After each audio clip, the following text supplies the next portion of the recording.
Alright. Alright. Everyone's talking about their vampire story, so I'm gonna tell mine. I don't really talk about it because people think I'm fucking crazy. And I am also someone who grew up, well, I wasn't raised in Louisiana, but I grew up in NOLA. Hardcore. I have Cajun friends, Cajun family. I was a spicy dancer for a really long time and always went down to NOLA to, get an extra bag. And as a spicy dancer, I traveled all over the US. I danced in Las Vegas, NOLA, NYC, LA, anywhere that had a insane nightlife, like Miami, stuff like that. And I'm also a lover of places with a very rich history and rich nightlife. So NOLA was just, home for me, Anyway, so one of these days that we decide to go and travel, I have a girl group that I traveled with, and it was myself, Fox, that's what the girls knew me as, Hennessy, Brooklyn, and Tia. And we buddy systemed. We never left without at least one other friend. If we went out, it was a group of all of us, going out to eat or whatever. We never went out by ourselves, alone. One night, we're in NOLA, and we decided that was where we wanted to go. And if you know New Orleans, you know that it has a very, very rich history of the occult and strange things happening that can't easily be explained. And I know from my childhood and the things that I've seen that everyone kind of just brushed under the rug and was like, no, you didn't. Vampires, witches, werewolves, mermaids, fairies.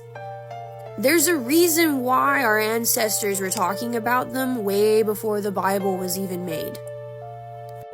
And I'm a firm believer that while they may not be what we've read, they exist.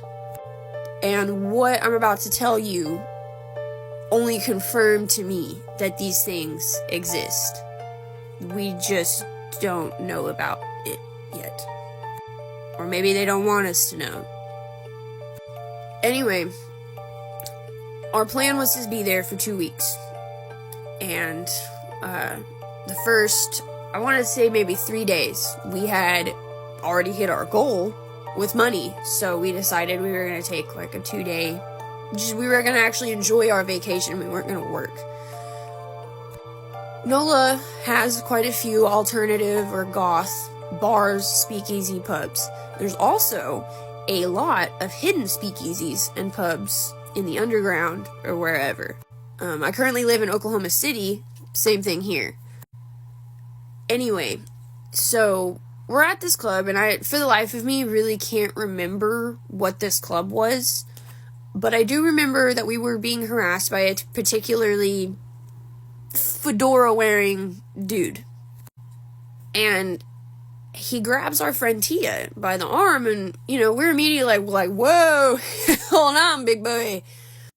But this guy comes over, and he kind of just, puts himself in between them and kind of shoos and, he doesn't say anything to this guy. He just looks at him.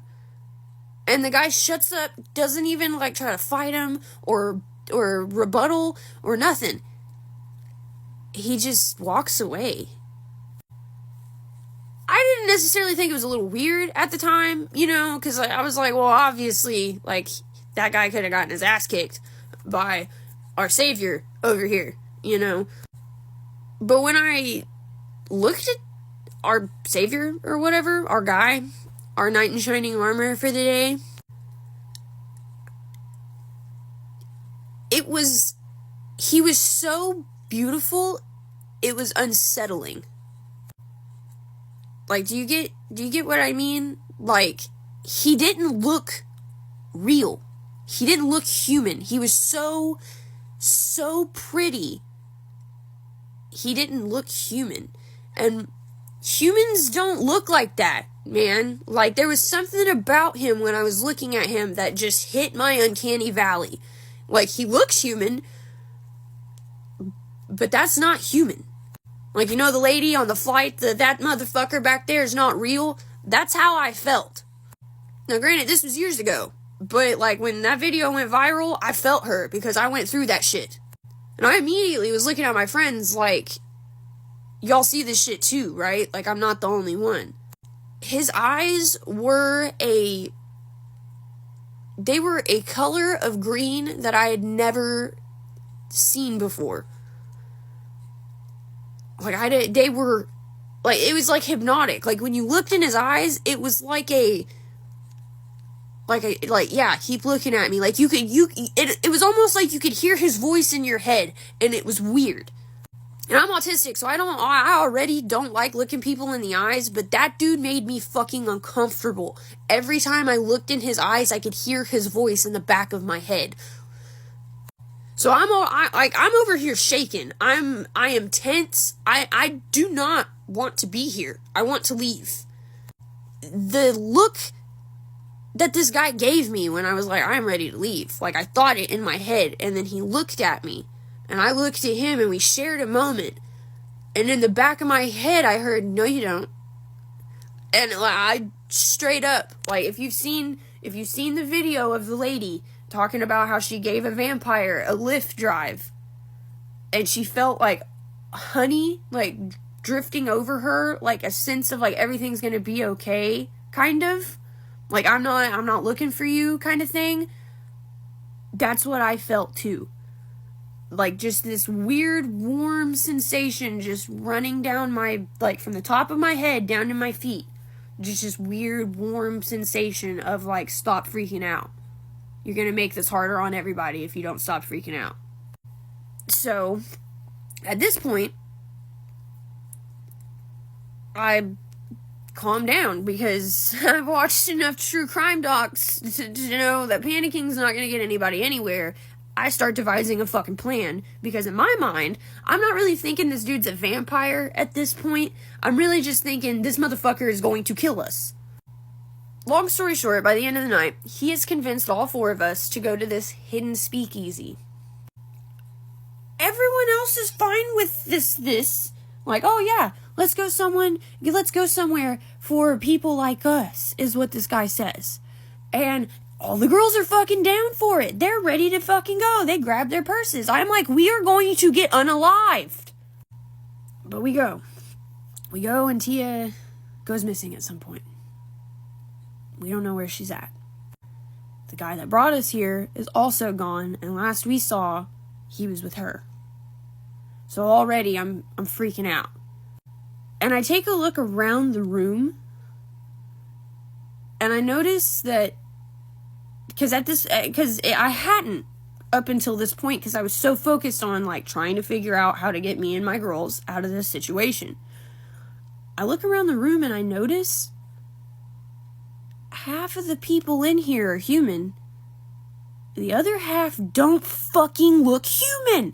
They don't look human. They look exactly like the motherfucker that brought us here. And now I'm starting to wonder, okay, we're in a fucking, like, coven of cryptids. I pull Brooklyn aside. I'm like, we need to get the fuck out of here. Like, I'm almost positive that we have walked into some supernatural shit that we are not ready to fucking deal with. Like, our mortal brains cannot comprehend this shit. She goes and finds Tia. She's making out with the guy that brought us here in the corner. And she decides that she's going to spend the night with him. We do our best to try to dissuade her from this. He convinces us, rather easily, might I add. He means no harm to her. He just wants to have a little fun. We're shitty friends because we let her do it. Because we felt convinced that he wasn't going to do anything to her. I didn't. Everyone else did.